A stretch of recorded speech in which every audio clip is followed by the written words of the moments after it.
start. I'm Mike Hughes. I'm currently a member of the program committee here. You may see, I think on my bio on the website it says I was formerly this, and I've just recently left my job, so I'm just in between things at the moment. But this is also going to be my last meeting as a member of the program committee, because the program committee are the people who put the meeting together and help select the talks and solicit the talks.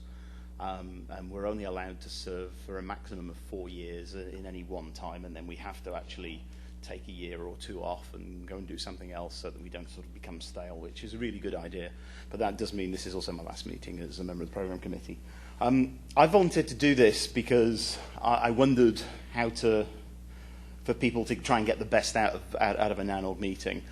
I remember the first one I came to, which is 11 years ago now, and I was like, oh my God, so many geeks, and a lot of people who I didn't know, and there's a lot of people that already did know each other, and they're all sort of sitting together in the hallway, and so many different talks. And also NANOG's evolved a lot since then, and the format of the meeting has just changed.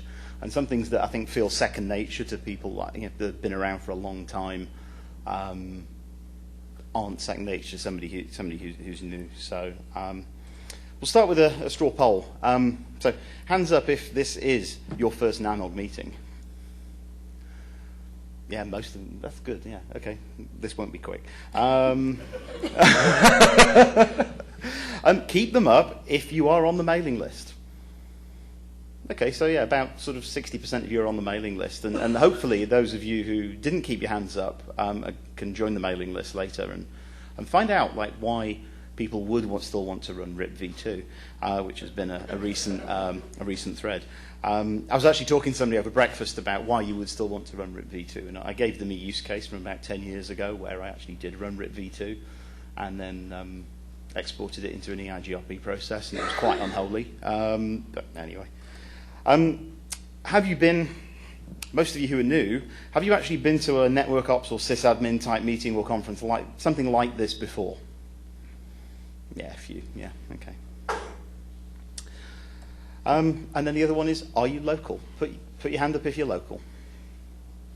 Only a few then, right. And when I say local, I mean either you're going home each evening or you could drive here in a car and didn't have to fly 4,500 miles or something like me. So that's the other thing, as you've noticed, I'm a Brit. I apologise for the weird and some might say correct spelling of things in this presentation.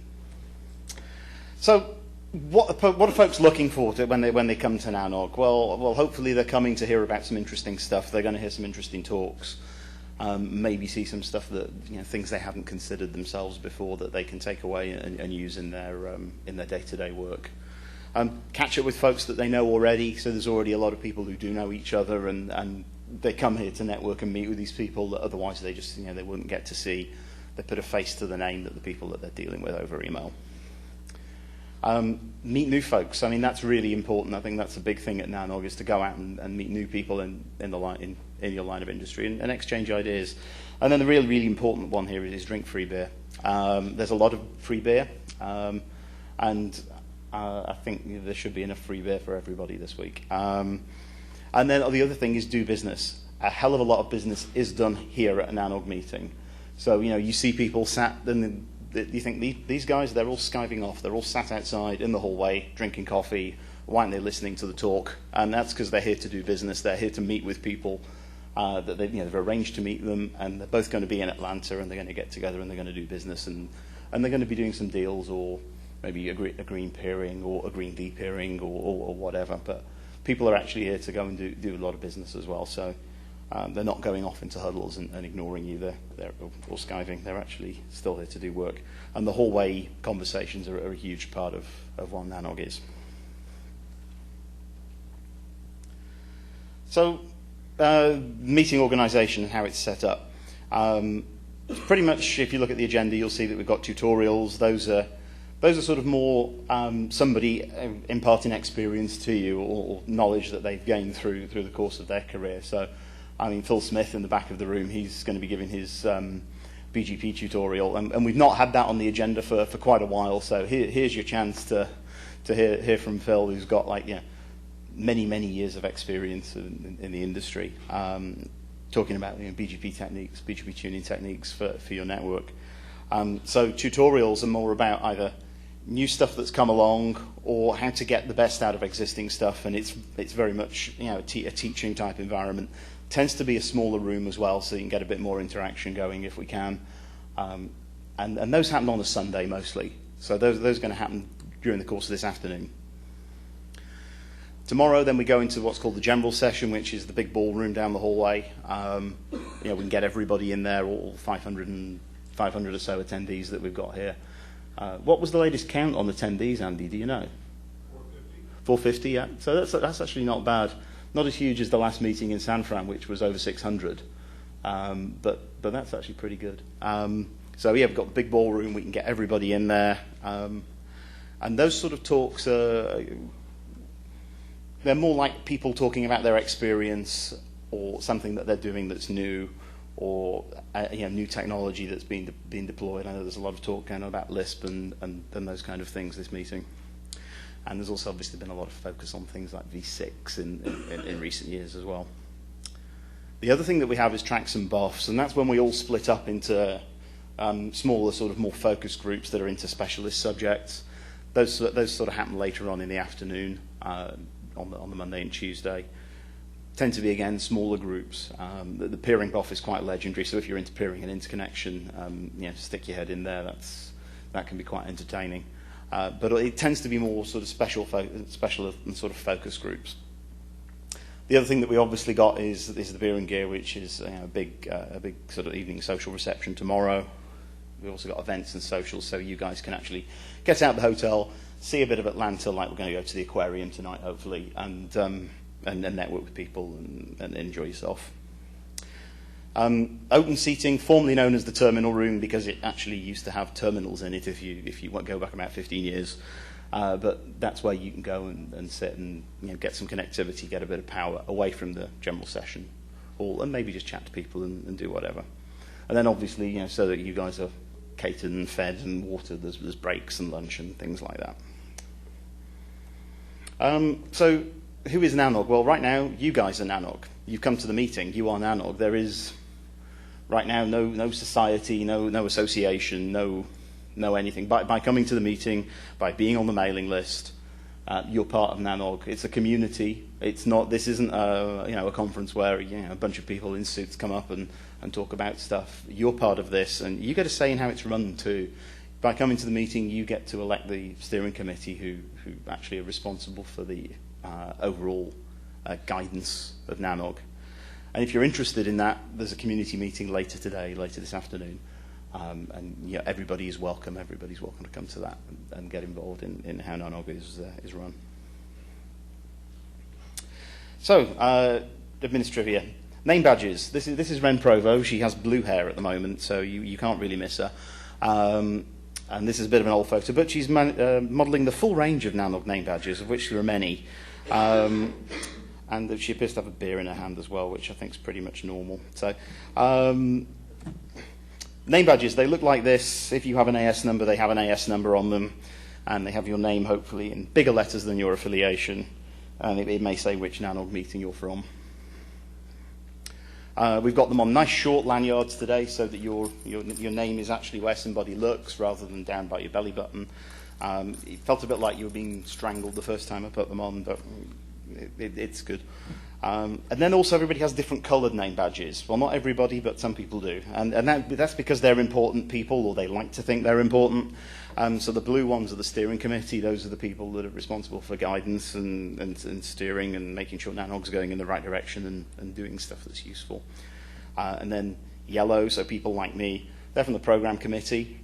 And then the red guys, they're the communications committee. Those are the guys that are responsible for running the email list and dealing with things like marketing and communications. So if you've got any questions about things like the mailing list and that sort of stuff, guy with the red badge. And then the green badge is the merit guys, so like Andy over there. And they're responsible for actually running the conference, so they provide all the facilitation, basically, that means that we can actually put the conference on. And so they're the conference staff. And then other people have dots. So hey, seeing lots of dots. The little dots mean that people will do things like sign PGP keys. Often they'll be, usually in the open seating area during a break, somebody will actually do PGP key signing. It's kind of ad hoc, but it just generally works out. Green means they're a peering coordinator, so if you want to know about peering and interconnect, or you want to go and peer with somebody, you can look at their affiliation and look at the green dot and say, you're the peering guy for Amazon. And you can talk to them, and the peering guy for Amazon will say, no, we won't peer with you. You have to read this enormous big document. I can say that because it's Peter Cohen now, and I can take the mick out of Peter Cohen. I've got a picture of Peter Cohen later as well. And then the black one means that you're doing network security. So these are the guys with the black helicopters and stuff. So they have a black dot, and they have a security BOF on Monday afternoon. But that generally means they're the OPSEC contact for that organisation. So yeah, try and make sense of the agenda. So I'd sort of spoken about this a bit before. The general session, everybody's in the same room. That's the majority of it. How people get talks there is that we do a call for presentations, they submit talks into a tool that we have online, and then the program committee get together on a conference call. It can be quite a long conference call sometimes, and we'll go through all the talks and we'll rate them, and then what we'll do is we'll basically pick the best talks. Or if there's a talk that we think it's got promise, but it needs some guidance, somebody from the program committee will be assigned to go and work with that speaker and to nurse that talk into actually making it onto the agenda. That process pretty much starts as soon as this meeting's finished. So as soon as this is finished, the CFP goes out for the next meeting that's going to be in. I keep wanting to say Hawaii. Maybe that's just wishful thinking. It's going to actually be in Florida. So. It's going to be in Miami, yeah. I keep wanting to say Hawaii for some reason, but we should have a meeting in Hawaii sometime. So yeah, the Miami call for presentation will be put out as soon as this meeting's finished, and we'll start getting submissions pretty much straight away as well. People have already got things that they want to talk about.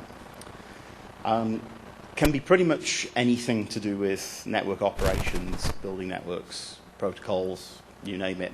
Those talks could be pretty much anything, but we tend to also have sort of strands as well. The other thing that we'll have in the general session is we have panels, so there'll be the panel discussion up at the front. We'll get like 4 or 5 different people from that particular topic or particular sector of the industry, and get them to talk and debate about whatever it is that they're presenting on, whether it's undersea cables or whatever else. The other thing we also have in general session is something called lightning talks. We've only got 1 slot for lightning talks this meeting, just because we had so many other submissions and other things we wanted to take. Lightning talks are only submitted during the week of the conference, and they're really short. They're limited to 10 minutes. You don't need an abstract. You don't need a presentation. If you want slides, you can submit them, but you don't need slides. And you can come up for 10 minutes and talk about something. And again, we do that through a vote, effectively. The program committee do that through a vote during the course of the week based on your 3-line description of what the talk is. But we get some real interesting sort of food for thought kind of talks, and ideas come through lightning talks.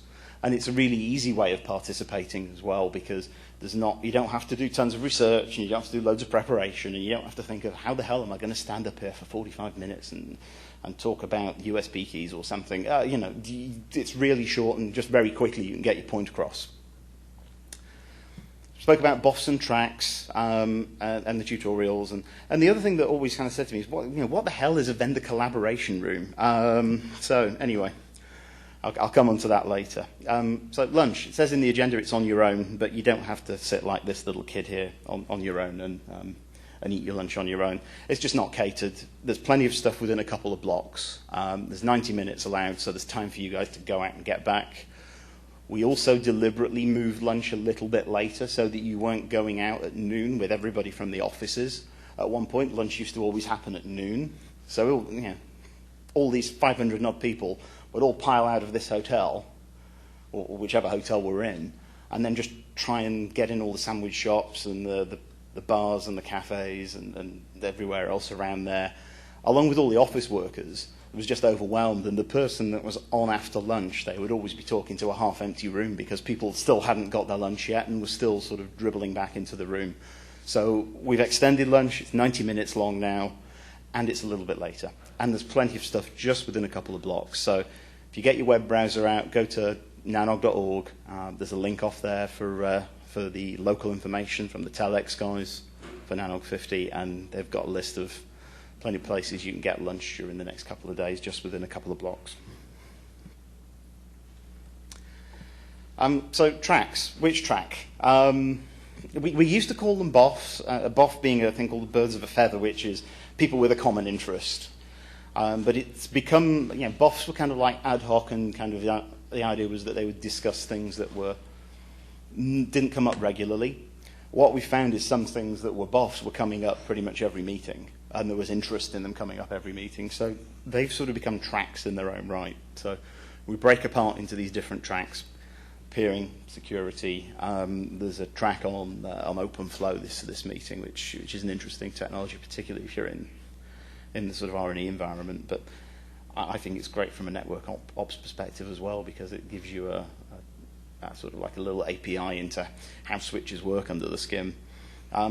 Look at the agenda, see what you think looks interesting to you for BOFs. Decide which BOF or track you want to go to, so that when we break. And we'll go for a coffee break before the BOF. You come back and it's like, well, where's everybody gone? And the room's half empty. And why am I listening to this guy talking about Flugelbinders? Some of these are their own communities, though. So particularly the peering BOF, a lot of people know each other. But don't be put off by that. They're all just, they'll drink together and they're just ribbing each other. But don't be put off by that. They all know each other. But if you hang out with us for long enough, you'll be part of it too. Which brings me on to participation. This is Peter Cohen, the chap here. The man changes jobs with more regularity than I know some people change their underwear.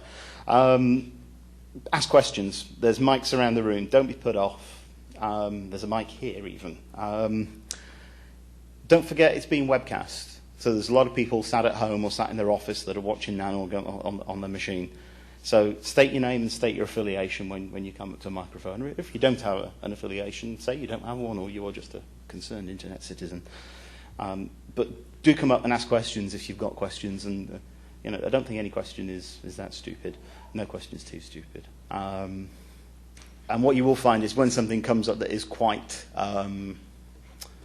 topical, or a lot of people are interested in, there'll be a queue forming at the mics around the room, and it's up to the person who's chairing that session. So just keep an eye on the mics, look at how long the lines are, who got there first, and help the speaker and direct them to, who's next to talk, and also to close the lines off at the microphones, because otherwise we can end up going into your lunch break with questions, which has happened sometimes, quite a way into your lunch break as well. But don't be put off by asking questions. Everybody's got interesting stuff to say, I think. Vendor collaboration. It sounds like vendor collaboration. What happens in the vendor collaboration room? Is the vendor collaboration room only for vendors? Is it a smoke-filled room where they collaborate about how much they're going to charge you for things, and how many bugs they're going to release this quarter? It's not. It's a technology interop room. It's had a lot of focus recently on V6 technologies, V6 CPE, and it's open today, all day in the afternoon, and it's also open late afternoons, Monday and Tuesday. And it's actually on this floor. It's down the other end of the corridor, down the other end of this floor. It's actually nice. Everything here is on one floor. Compare it to the meeting in Austin, where I think we were split pretty much over 3 floors. And people were like tucked away, and it was like, well, nobody came and visited the vendor collaboration room because nobody could find it. I think they didn't get that many people, but at least we're all on one floor here, and it's easy to find stuff. It's useful to go and see, particularly if you're going to be doing some work in this area. Go and talk to people, demonstrating how the stuff is actually working together and across multi-platform. And this was an example of the one at Philadelphia, where the guys from Comcast had got a V6 technology demonstrator using some Cisco CMTS gear and some CPE to actually show how they could run dual stack into a property. So they basically built a small CMTS and cable network actually in this room in the hotel, which was quite cool. Beer and Gear. It's our Monday night evening social. It's one way that we engage our industry vendor sponsors. One thing that you won't find in a NANOG is you won't find slick marketing guys from the vendors stood on the platform trying to sell you things.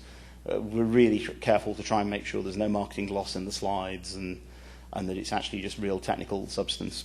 So one thing that we do is the marketing guys can come with their kit as long as they buy us beer, and they do that on Monday evenings. So they come and they have stands, and they'll usually bring along whatever it is that they've got that's new, or and there'll usually be some swag and some giveaways and some T-shirts and things like that. So and lots and lots and lots of food and drinks.